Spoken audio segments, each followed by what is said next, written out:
Hey there, is your Cox router blinking orange? Don't worry, in this video we'll explain what it means, why it happens and how to fix it. Um, a blinking orange light on your Cox router usually means it is in the process of connecting to the internet.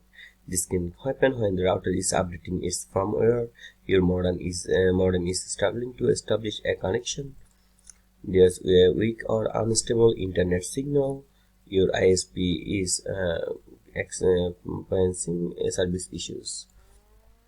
So, you might see this blinking orange light after restarting your router during a firmware update or when there's a problem with your internet connection.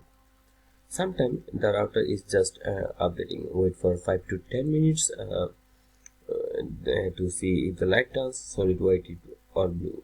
Unplug both your modem and router. Wait at least 30 seconds, then plug in the modem first.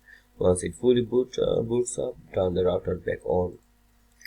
Ensure all cables are securely connected. A loose or damaged coaxial or Ethernet cable can cause connection problems. Go to the Cox website or use the Cox app to check for any outages in your area. If there's an outage, you will need to wait until Cox fix it. If the blinking orange light doesn't go away, try resetting your router. Hold the reset button on for 10 seconds, then wait for it to reboot. That's it. Your Cox router should now be working fine. If the blinking orange light persists, contact Cox support for further help. Don't forget to like and subscribe for more tech fixes.